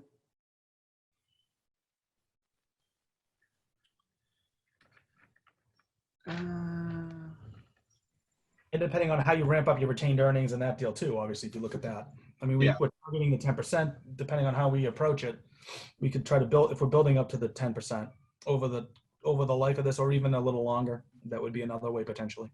Right. You could Those take are it. the two big players in my, at least when we were looking at it, those were the two that I was looking at the most. We Yeah. could use, so let's think of it like the meter methodology, right? We picked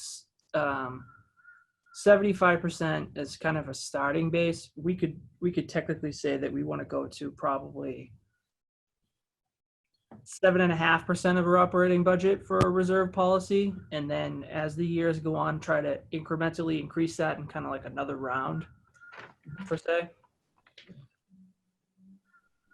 I would think 5% is probably too low. I don't even know if that'd get you through a medium-sized emergency. Yeah. Yeah, no, I think 10% is a good number. But even with that, one of those options had no increase to the reserves for fiscal 21 anyway, and those still had a substantial rate increase. So I'm kind of starting with those as the baseline, like the other ones are just too high.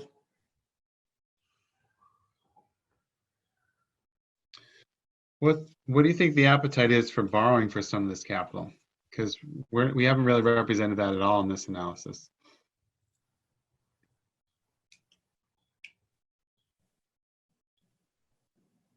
Who's that to? Who's that question to? It was to It's more the, just a general conceptual question to everybody. I mean, maybe these aren't the people to answer that question, but I certainly think we could do it. Obviously, so this is just the baseline of an initial conversation. Obviously, if we could have created a world where we wouldn't have to use conventional borrowing, and potentially pay interest on that, obviously we're spending less money. But sometimes the situation dictates differently. You might have to mix some of that in to stay, level. Right. Well, I think we also built it in though. We still have the downtown water main reconstruction. So the idea is that to get that in before Envision, so we wouldn't be able to really build that up in time. So we're going to incur that cost for sure. Right. And then we also had the water tank removal and then the upgrades that would be necessary for that. Yeah. And we're throwing a number of $3 million. So, we have $7 million at least of debt being built into the plan. Granted, it's starting at the end of the plan, but right. we already have that in. So, I think at the same time, trying to start, having additional debt for what should be routine maintenance, even though it is capital, I get it, doesn't, to me, make a ton of sense. At some point, we need to be the rates have to be able to maintain the system to some degree. To some, not for these huge items, that's a given, but for these, I think for your routine annual stuff that you want to do, we should be able to do this within the rates, at least I think so. Question is, and I think that's a good one, is what's the appetite for this year? Doesn't necessarily mean that we don't grow it just because we want 250. So maybe we start with 100, 150, and incrementally make it 100 each year until we start to see the fall off, in 22 or 23, and then start to ramp up more then. yeah, or maybe if you start with it at 100 now, you end up with a much smaller change, or maybe you even have a percent change reduction next year in for MWRA. Maybe that goes down and you can grab that differential. Although unfortunately, this is going to be a really strange year because Boston's percent change in calendar year 20 is going to go down and everybody else is going to pick that up. There you go. It's going to be a strange year of adjustment, and then hopefully it gets back on track after that. So you'll see that impact next year for the next assessment? Yeah, so Boston's usage right now, I want to say, was down like 35%. Their Wow. percent share was down something like 35% from where it normally is, which means that, and they calculate the following fiscal year's assessment based on the prior calendar year. Right. So 2020 will just be an odd year for everybody's percent share. Yep. That's a good point. So let me ask this for next steps. So right, obviously this is just the beginning of our conversation, but I think this proved useful to kind of get some insight and to be able to dial in a little bit more accurately on some other things. So if we were to present a presentation similar to so one of the things we want to see presented in a second the methodology adjusted so that 1 inch and below, right, we capture kind of your larger residential plus 3/4 plus 5/8, and then make that adjustment, that almost fraction of that. We can work on the capital goals to maybe set that number at around $100,000 to start and incrementally work up. There's nothing that says we have to be at a certain pace or anything like that. We're just trying to work towards a goal. The group like to see another set of rate scenarios. Obviously, you'll have to see another set of rate scenarios because the overall cost is going to change. Do we want to see them presented in flat rate and tiered rate, or do we want to see one versus the other? I'm just trying to get a sense as to what the workload is going to be before we sit down again. I guess I'd like to see just the tiered rate with the 2,500 instead of the 3,000, and with the tier 1 having no change from present and then moving up from there. And I don't know how Chris and Maria feel about it, but all the scenarios that have the reserves being built back up, I just feel like those numbers are too high. I mean, I'd be fine with not rerunning those, scenario 5 and 6. And I guess I agree. I mean, for this year, I just think I don't think it's practical. I really don't. So I'm not trying to play devil's advocate, but keep in mind, if Green Street happens again, we will need a free cash bailout to probably fix the problem. So in that case, then don't spend the retainer that you have now and just keep them in the bank, and that's your reserves at about 10%.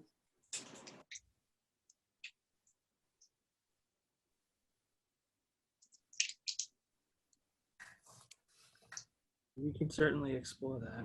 We can explore it, but I think that at least we still, in order to balance the budget, we're still looking at having to probably cut that in half, I think is what we're at, right, Matt? So that's how we budgeted it for, at least for fiscal 20.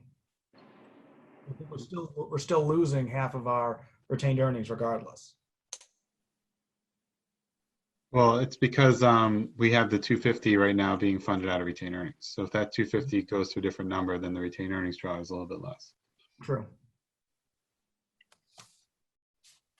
And Elena, sorry. No, go ahead, Maria. Elena, are you okay with the rate for tier 1 staying the same, but them taking on an increase with the meter size, Yeah, service charge? yeah. Not a big change, but the types of changes that were shown, yeah. Yes, okay. Because everyone's gonna have to see some increase to absorb something this big. There's gonna have to be Yeah. an increase. Yep, just making sure. Okay. And I don't mean to be, I don't know, I feel like I'm overly opinionated. No. No, that's okay. That's what this is for. To be honest with you, Elena, all of these discussions, including the 1 inch and below, was all stuff that we have discussed in Yeah, went around in circles. So I mean, we did talk about that. It didn't come up yet tonight, but that was something that was discussed recently. That was Okay. actually Bill brought that one up. Okay. So, of Bill, can I pose a question to you? course you can. Not that you want to, but Mhm. what's our workload with the existing grant money that we have? What if we punted on the 250 and deferred it until 22? I mean, we can. We definitely can. I mean, again, we are only increasing 125. It's not a full 250 increase this year. But yeah, I mean, that's definitely possible. Well, I guess what I'm saying is, are we busy enough? Are we busy enough to have a full year's worth of work with where we stand now? And then, at 150, 200 bucks a foot, that 125 isn't really going to do a heck of a lot. I mean, I think we could. There's another approach we could do too. Is we do have money available for. I mean, we have an approved. We have an approved borrowing, so we could steal something out of there if we needed to get work done. Right. You know. All right. So, for the sake of this conversation, maybe you and I will just have another quick powwow on that one. Yeah, I mean, we're getting some guidance from the board. I think we can definitely look at this again and come up with something that I hope meets what they're looking for. So, is there anything else that the board thinks that we've missed or that they would like to see in a second revision to this? Oh, I guess the last thing that I'd like to see when we regroup is just, like Matt was saying, something that shows the overall change in a bill, based on, in an average bill. Like combined. And actually, when you show that, I would also make sure to include in those random bills that you select, one that reflects that average 1950 consumption. Yeah. If that's really our average customer. And you want to see water and sewer together? Yeah, yeah. So, Did you find the slide clear enough though that had everything laid out at the bottom, looking at each section of water? So you just kind of want a combined version of that, essentially? Is that what you're thinking? Yeah. I think what she's saying is it's good to see water bills and sewer bills, but you want to see them together because that's really what most people are going to get on their bill. right. You'd have individual impact and then you'd have total impact. Yeah. Makes sense to me.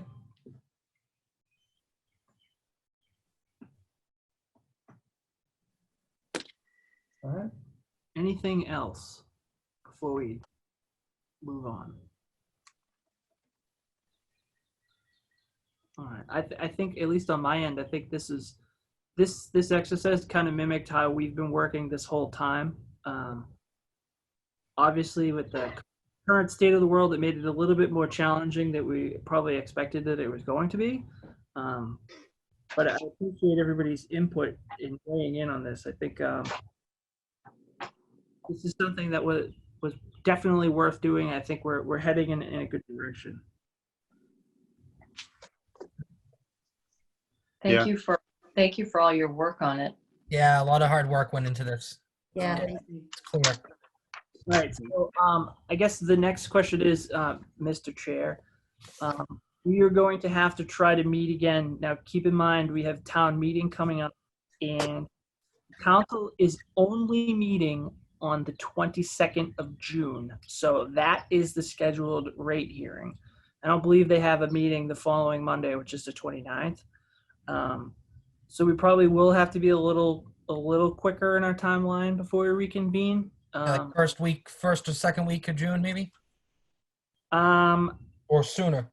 I guess I'll refer to Matt. You probably have the lion's share of the homework. So how much time do you think you need before you could run your numbers, pop your scenarios together?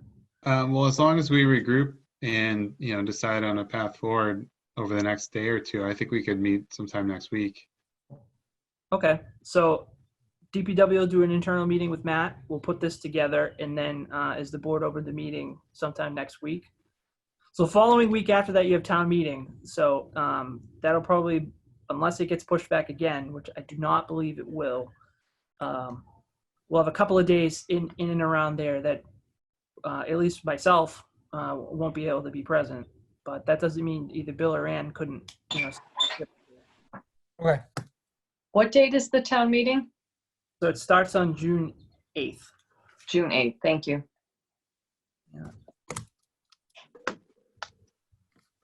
Yeah, so it would start the 8th, and then if they go longer, it would be I think it's the 11th and the 15th. Okay.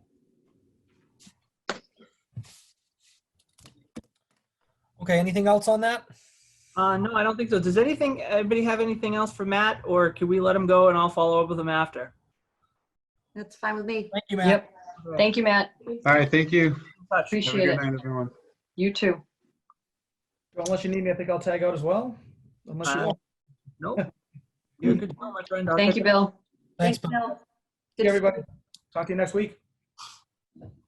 Okay, number 5 on the agenda, 19 Prospect Street abatement request. So I had sent out a little information on that account. Looks like in September, their read was 7,000 cubic feet. So that's the highest they've ever had. The average before that was about 1,900.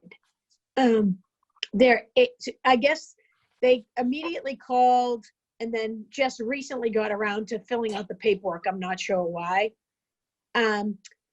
They have a pool, but they said they haven't opened it in 3 years. There was a problem with the reader wire, but that was reattached, and we didn't think that had anything to do with the reeds.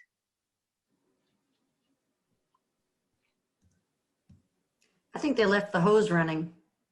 Something. I mean, it was summer, right? It was the quarter after summer. And it's not like they fixed something. It's not like they had a leak and they fixed something. We know of, right? Yeah, nothing. What was the thing about the meter? Something was fixed on the meter? The outside. The wire, in March, they went out and reattached the wire, but we seem to believe that happened after the bill, maybe during the winter, knocked off with shovel or something. Because their reads were right in line come their April bill. It's hard to justify any abatement if there's no, Thing to abate. right. I mean, if it went right back down, it wasn't a problem with the meter. It wasn't a mistake if they were actual reads. And it was summer usage. Yeah, because it's September is when they got it, right? Yes. September's now very hot anyways. They probably just did something that they didn't realize used so much water, or they had a leaky hose that they left on for 2 months. Yeah, this one's kind of tough to do anything on with no info.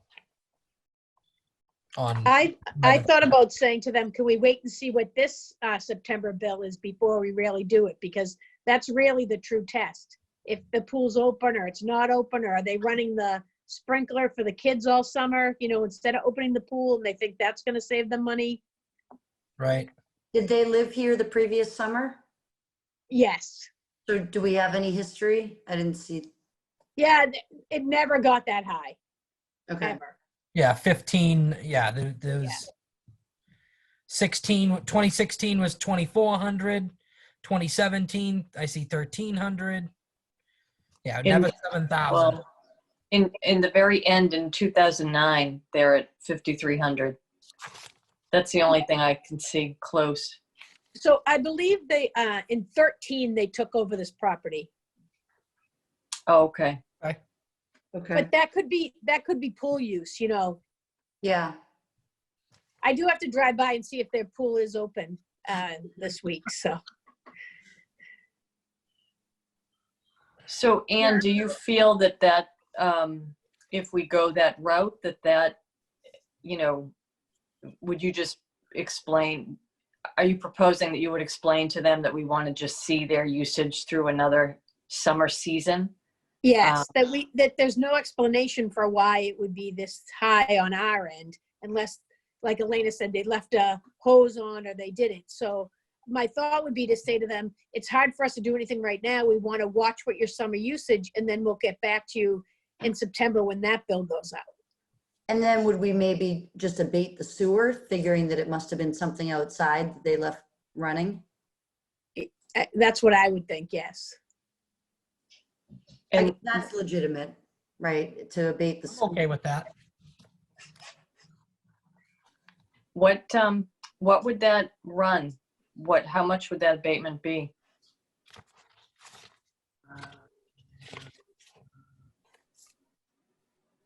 So,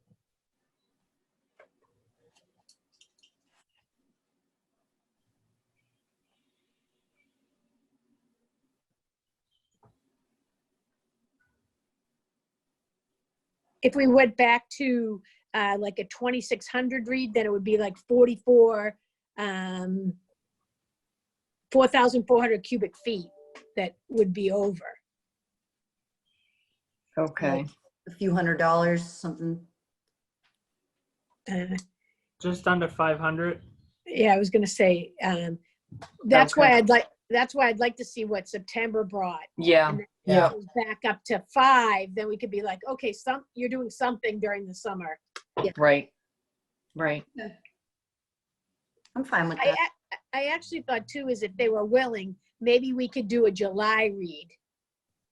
And then just say, listen, you're only this way through the summer and you've already used X. Yeah, Be that a might little be a nice thing to do for them one way or another. A little proactive. Hey, this is, we're trying to help you. This is where you already are. Or maybe you're low and you're doing fine and continue what you're doing.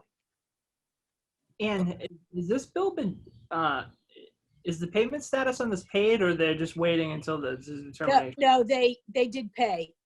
Oh, okay. They're late on another bill, but they did pay that one. okay. That sounds very reasonable to me, Ann. Yeah, I Yeah, agree. I think so too. Okay, great. Do you want to take a vote to table it till, was it July, or did you want to wait till September?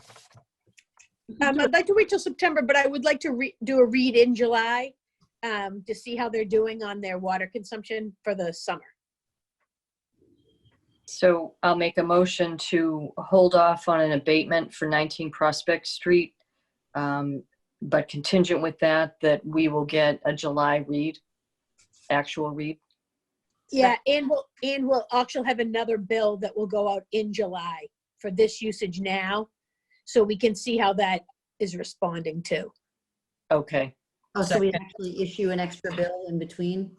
No, there will be an extra bill. So they just received an April bill that was 1,500 cubic feet. They'll get another bill in July for this usage, Okay. May, June. Oh, right, okay. Do we need to redo that motion then, or? I second it. Okay.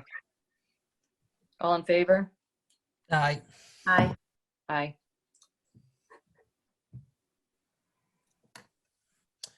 Okay. Number 6, other business. Anything?